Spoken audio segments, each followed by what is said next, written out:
Who wants to follow that? David, we may have heard. Yes.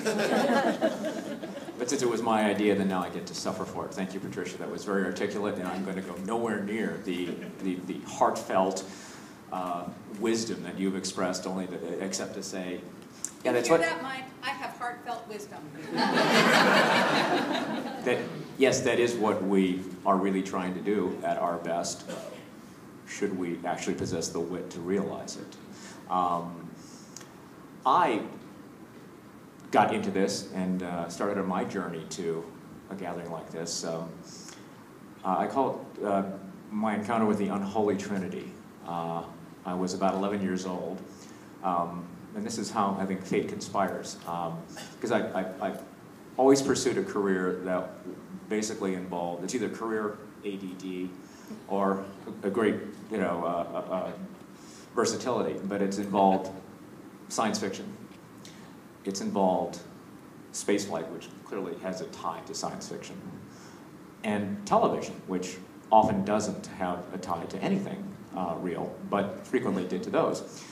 My mother was a junior high school English teacher at a place called John Glenn Junior High School. The first thing named for the first American to orbit the Earth in 1962. And when I was 11 years old, about 3 years after that, she saw that I was becoming interested in astronomy and watching science fiction on television. And so she brought me a book from the school library. It was Red Planet by Robert A. Heinlein. And for the next 8 or 9 weeks, she would bring me one of those novels, one of the Heinlein juveniles, every Friday. And I would have it read by someone later that Friday. And it confirmed for me the idea that, okay, there was something pretty neat about these three sort of things. It was going to Mars, which would be kind of like the science fictional idea, going someplace nobody had gone. In a spaceship, and spaceships and spacecraft were things I was actually able to start seeing in real life. They were on television. In fact, I remember not wanting to go to, what was it, 4th grade one morning because I turned on the television just before we left. This Captain Kangaroo was on, only he wasn't on. They were showing the first Gemini launch, and it was sitting there on the launch pad, and I was so fascinated by that. It was like, no, I want to stay and watch this. Says, no, you can't. So, but also it was on television along with soon thereafter Lost in Space and Star Trek. And I don't know how it happened or why, because I grew up, I mean, my mother taught in Minneapolis and St. Paul, but basically I grew up in the country, 20 or 30 miles away, actually in Wisconsin, in a small town where people were not interested, as far as I know, and to this day are still not interested in science fiction, spaceflight. They do watch television, but generally only if the Green Bay Packers are on. But it's been fun as I look back, somewhat appalled at how long it's been. That I'm still pursuing those things, that blend of that mix of things, is that I went on to try to study astronomy and spaceflight to actually work in the space field. And I think I was telling Mike this earlier today. I went to university to study astronomy in the early 70s and decided after 2 years that I just didn't really see a future in that career.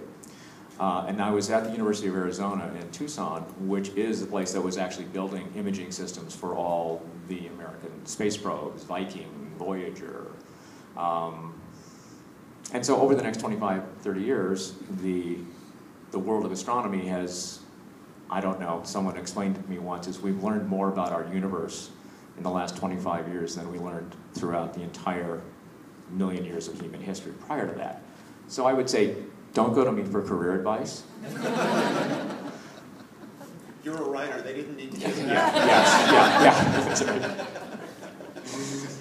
Yeah. But it has been fun to watch how just the initial passion, the initial desire to see these stories, experience these stories of this nature, and especially on that medium, because another thing that I had along with reading science fiction and writing to astronauts and collecting and collecting the magazines and building the models and watching the missions, was watching the science fiction versions of them, especially the early ones in the 60s, and in some cases saying, God, I could do better than this, or I ought to do better than this. And so here I find myself, years later, someone with 5 nonfiction books in print and friendships among various astronauts and cosmonauts. I'm actually friends with the current commander of the International Space Station, who's a Russian cosmonaut. I've published a bunch of articles in that field. At the same time, I've also done a lot of network television, an insane amount, and something that I have failed to really get a space-related show going, but I'm not giving up yet. And as well as a bunch of science fiction novels, one of which is currently on its way, I hope, to being a movie. And I mean, in some sense, I'm humbled by the fact that I've been able to actually make this work, because I had no guidance. I had no person to go to. I had no writers group at any point. I don't think they'd been invented. It was so long ago. By the way, Connie Willis is actually from Oregon. I'm just saying.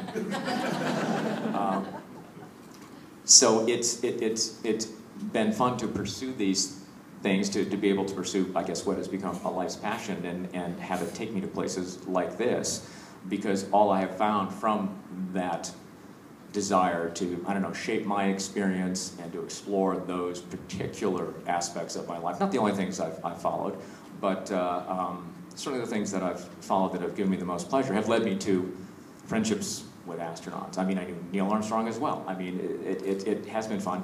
It's led me to the science fiction world, where not only was I able to, you know, be a fan, but become a writer and meet people like Robert A. Heinlein or David Coe. And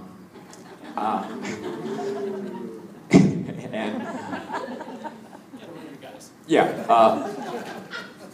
He said your name in the same sentence he said Heinlein. That's Yeah, big. yeah. That's cool. I'm afraid where my name will pop up later.